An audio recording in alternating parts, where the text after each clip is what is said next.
everybody. You and I are here to make each other happy. You're going to help me be happy, and I'm going to help you be happy. And our three guides are what? Are whom?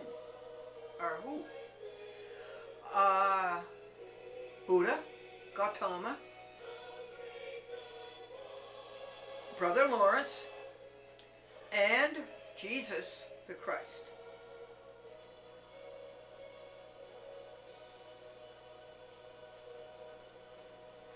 And we're reading from a book called Men Who Have Walked with God. It should be People Who Have Walked with God. Written by Sheldon Cheney in the year 1945 and published by Alfred Knopf. And we got up to page 79 and we were out in the rain doing it, and the pages all got wet. And poor Amadeus, the kitty cat in my lap, he got wet. So I'm sorry. We have to say goodbye to that beautiful snowball tree in the background, and we have to come in the house and turn on the heaters on the day after Labor Day in the Northeast. Well, it says the doctrine of karma led to an ethical code among the most admirable devised by people. He's talking about the Buddhist doctrine. And that's great. We need an ethical code. But I tell you what, folks, when you have it in your heart, you don't need a code. If you have it in your heart, you just automatically do the right thing. Isn't that a nice thing? And what do we have in our heart? Happiness. Simple concept. God is so big, 15 billion years of creation and all that. It is too much for our little minds to intercept. That word was introcept. So we understand God by happiness. We're happy and we give happy. With God we go to spread the joy of life. We win each day the happiness of love. We count our blessings, we give thanks, we give joy. Stop the cruel, stop the cruel. So,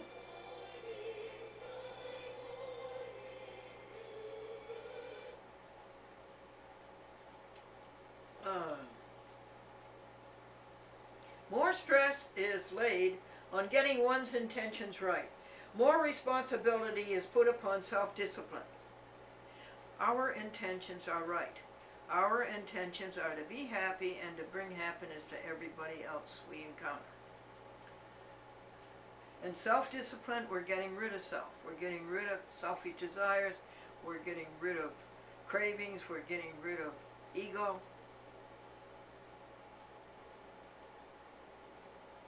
More responsibility is put upon self-discipline. Buddhist morality is perhaps the most humane and compassionate of all the widely practiced systems. I love the compassion, folks. I just love the compassion for everybody. I just love it. Compassionate for all living beings. You read the Bible and there's violence almost on every page. I dislike that violence. But you read Buddha and it's peace and loving kindness.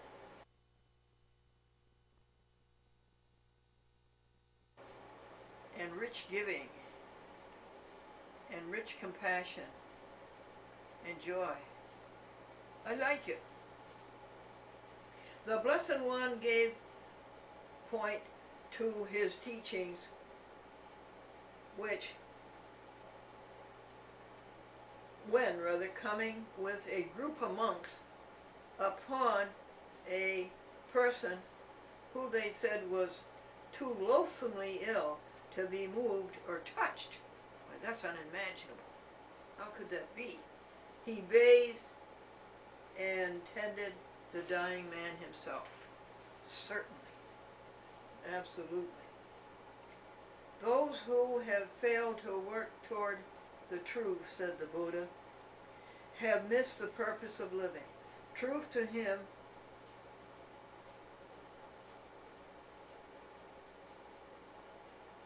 well, I'm going to say truth to him was goodness, compassion, selflessness, and controlling craving. The true purpose of living, then, is a mystic one. Deliverance and absorption, annihilation and immersion. Immersion in the divine, the absolute, immersion in happiness.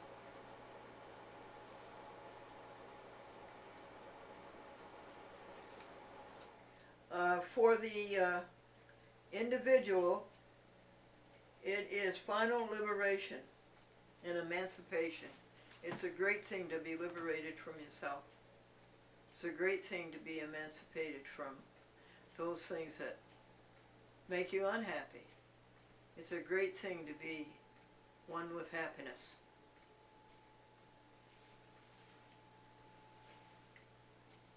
To attain emancipation is to attain nirvana. At once, extinction and entry into elimination. Oh, I love it, I love it. Are we illumined yet? Yeah, we are. We know the truth. We know that everything is all right as long as we stay happy and keep everybody else happy. And that we stay away from evil. And we stay away from complaining. Hear no evil, speak no evil, see no evil, think no evil, and do no evil.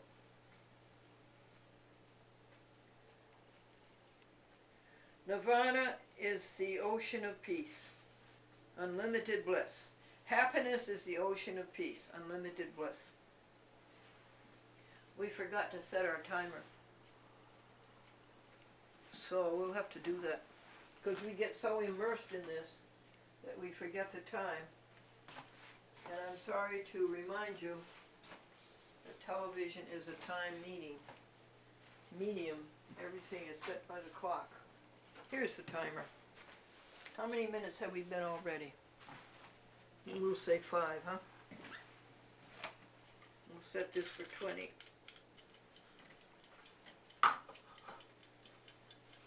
It comes with from baking biscuits.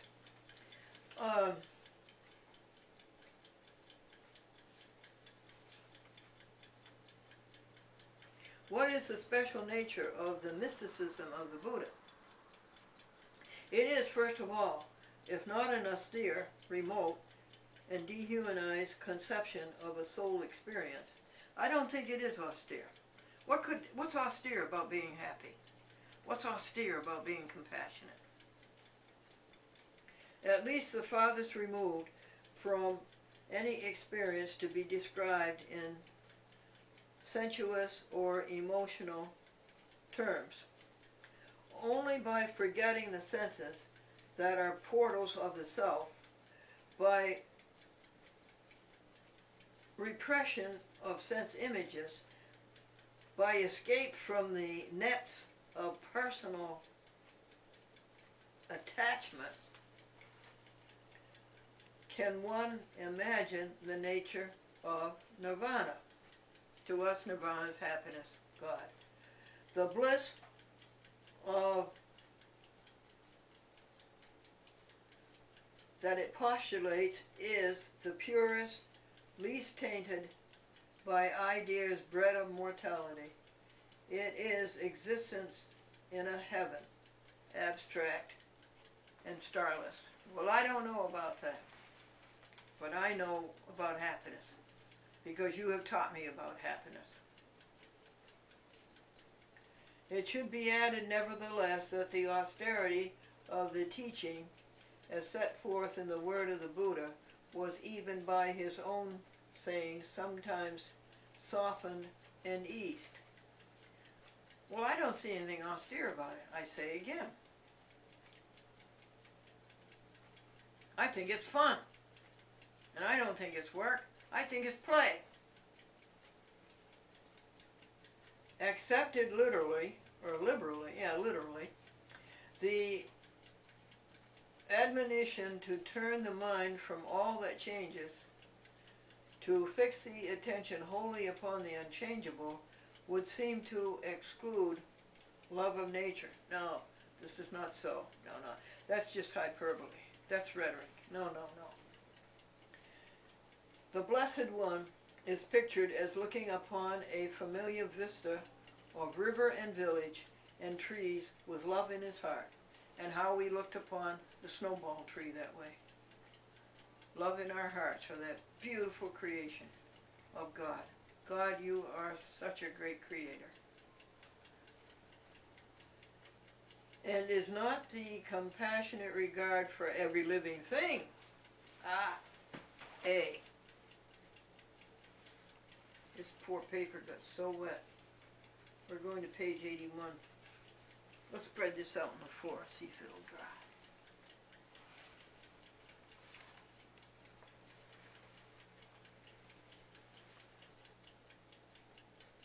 Tacit recognition of a unity underlying all that is. Who is that unity? That's our precious dear God.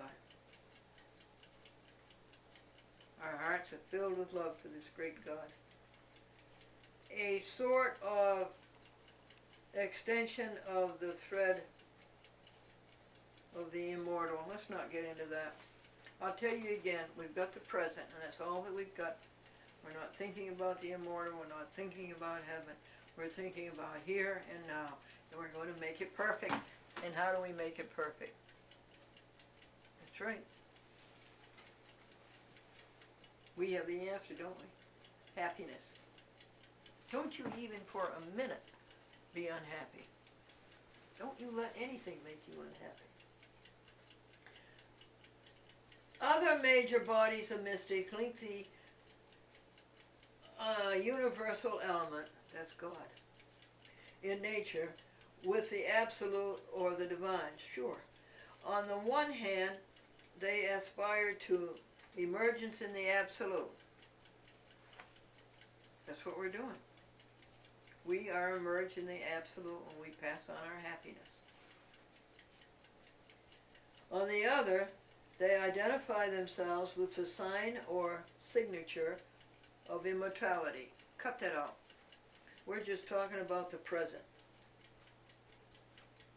They detect the eternal and the holy quality in everything. I do. Do you? Such as the snowball tree. And their hearts stir toward it. Good for you, Sheldon Cheney. Beautiful words.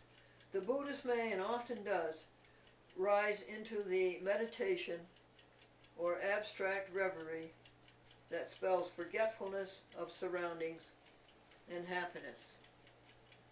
That's pretty extreme.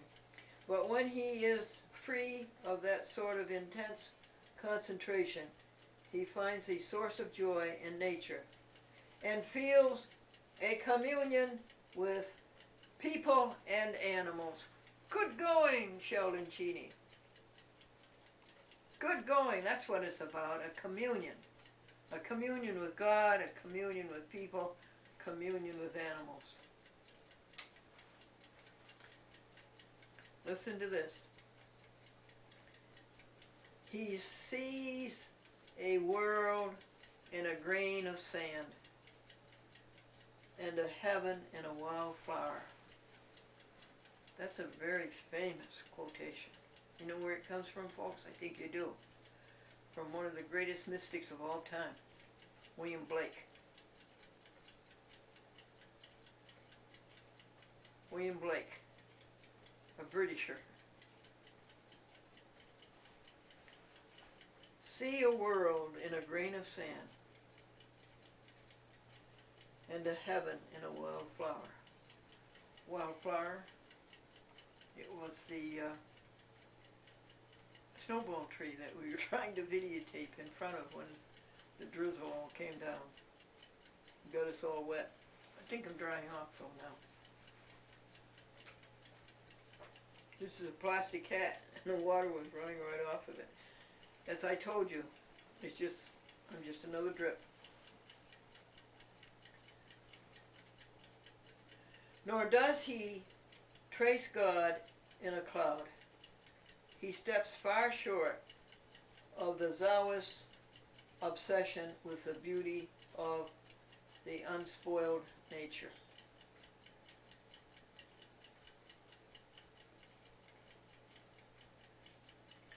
Even Buddhists' warning against attachment, quote unquote, to what is transient, which may be inhuman because it rules out personal love, is somewhat negated by the obvious affection that he felt for his helper and cousin Ananda. And he loved the monks too. And he loved nature, so this is all rhetoric, really.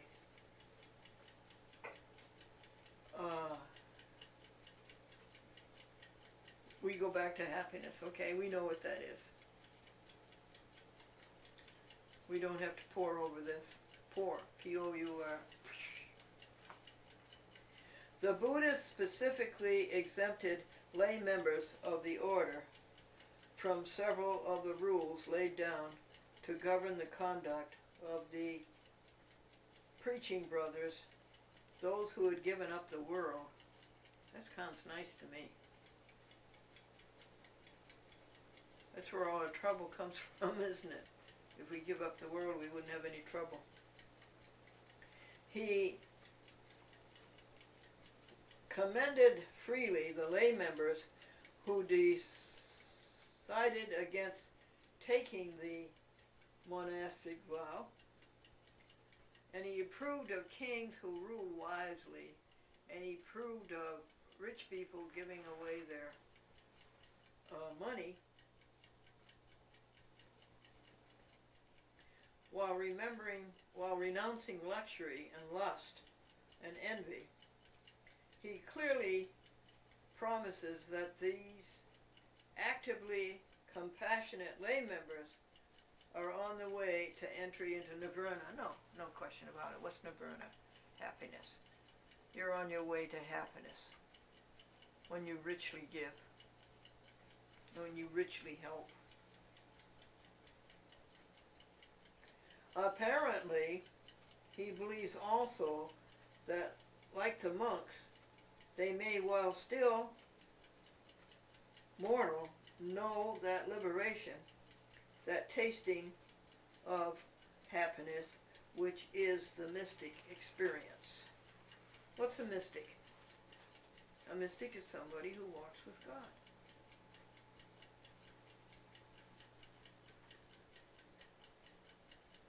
And you and I sit down every week together and we talk about walking with God. Simply walking with happiness.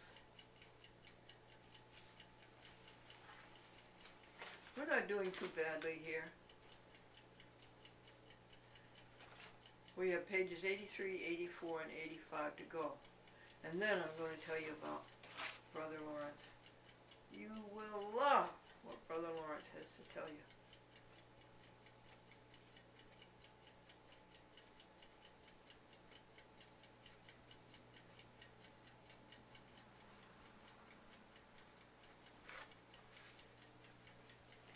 Praises to the Lord, the Almighty, the King of creation. Praise him, my soul, for he is thy strength and salvation. All ye who hear, to his temple draw near. Join us in glad adoration. Isn't that a nice phrase? Join us in glad adoration. I guess this is only one page. And it's page 83.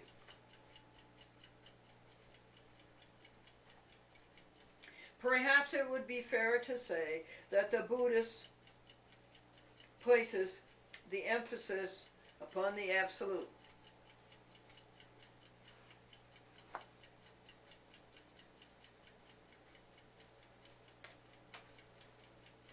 or happiness with a capital H, not on the I participating in the absolute. What this was saying on the other page is that Buddha didn't leave much of a description of these blissful states to which he attained. The higher bliss. And I say it's too bad he didn't have a tape recorder or an amanuensis, and that he could have described it to us. These blissful moments of being one with God. I would like to know what it's like, wouldn't you? Have you had any of those moments? I think I have, lots of them. And what are those moments? Moments of supreme happiness, exultation, ecstasy, rapture, joy, exhilaration, gladness. The average mystic. Mystics come in average, good, bad, average. The average mystic of other faiths, though taken not out of himself at every experience of union, I like that, taken out of ourselves, that we have to work on together. Will you help me do that? Taken out of ourselves. At every experience of union. Union with what? Union with God, which we call union with happiness. With the divine, looks forward to further blissful experiences of that union in this life, all pointing, however, to final absorption. No, we're staying away from that. We repeat. The happiness is in living the moment perfectly. This very moment that we're in, living it perfectly. That's where the happiness, we don't think of the future, we don't think of the past. A perfect present will make a perfect past and a perfect future. Okay. The word nirvana, or nibbana, as it is in the Pali tongue of the time, meant, before the Buddha gave it a special religious or mystical significance, an extinction or a dying out, as witnessed in a dying fire. Well, I don't know about that. But nirvana is witnessed in being happy and giving happiness to others. It was used in the sermons to denote the extinction of the flames of lust, craving, anger, and the like in the life of the person. Good enough for me. Extinction of anger.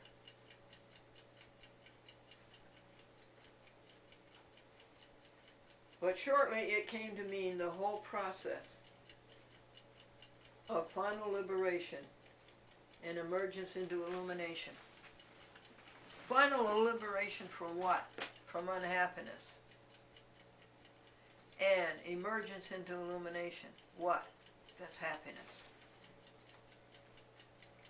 Deliverance. That has a good ring to it, doesn't it? Emancipation. Salvation. Enlightenment. In the final sense. All this is implied in the term. And to you folks in Rye, I send you pulses of enlightenment, salvation, emancipation, deliverance, happiness, strength, vigor, vitality, approval, success, attainment, achievement, fulfillment, satisfaction. All you people in Rye, the Rye Police Department, and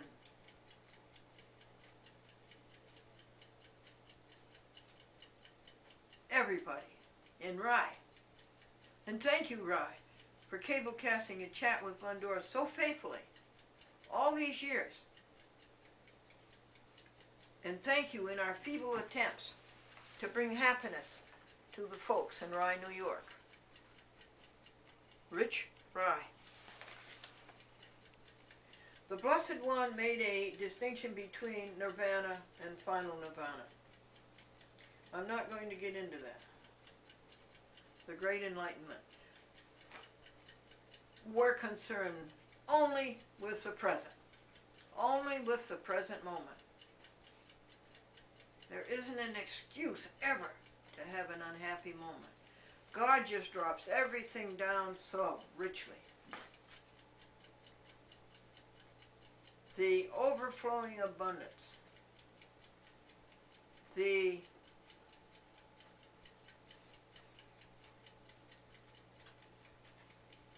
opulence.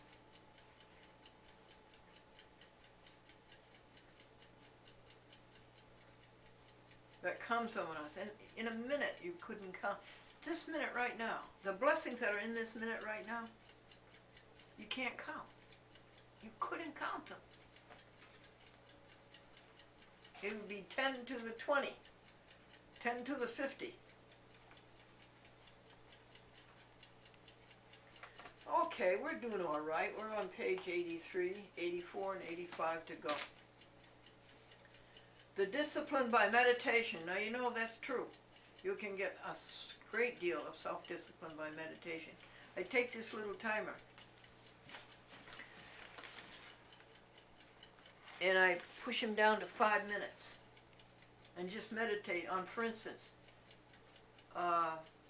independence from the self, independence from craving, from covetousness. In just 5 minutes I can meditate on that. And it makes a world of difference. Let's do that, Wano. Let's do that.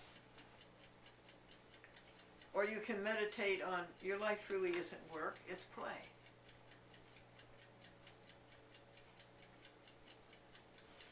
You're not working, you're playing. The discipline by meditation, which prescribes 5 steps of preparation, appears in a late Buddhist document that may or may not be based on authentic utterances. It has, nonetheless, a suggestive interest. It begins. First is the meditation upon love.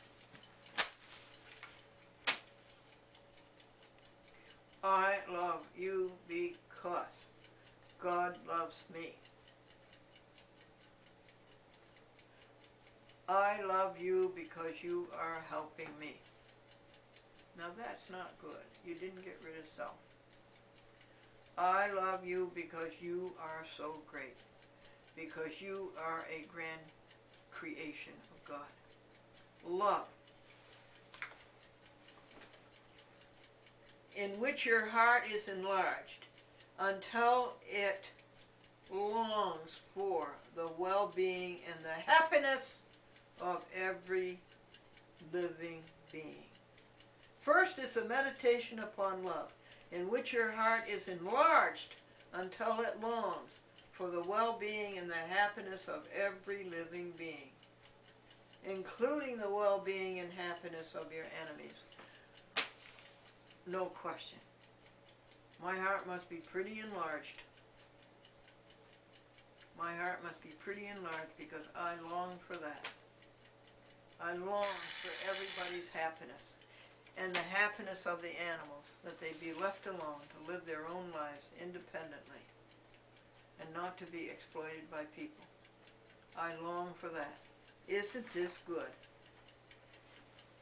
First is the meditation upon love, in which your heart is enlarged until it longs for the well-being and happiness of your enemies. And the second meditation is upon compassion. Love is first, compassion is second. The third is upon joy. Let's do that, folks. Let's just sit down, put a blindfold over our eyes, cut out all the light, and just meditate on love. and on compassion. And then another day, 5 minutes on joy. What a difference it makes. I swear to it. Have you tried it? Would you tell me about it? The fourth is upon purification. Purify yourself of selfishness and ego. The fifth details that other prerequisite so important to mystics of every time and clime, a serene mind. Quote, fifth is the meditation upon serenity. In this you rise above questions of riches or want, of conquest or slavery, of love or hate. You face your... I'm not even going to read it because I don't believe in it. Indifferent to self, calm, tranquil, in peace. Thus you are prepared to enter the limitless light of truth, the limitless light of happiness.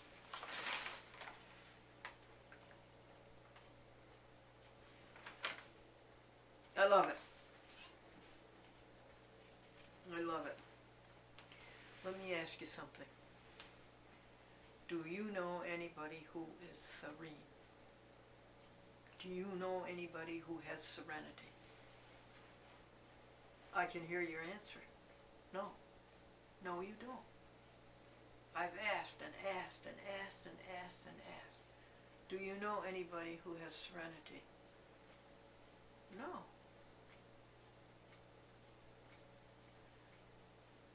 If you have happiness, you have serenity.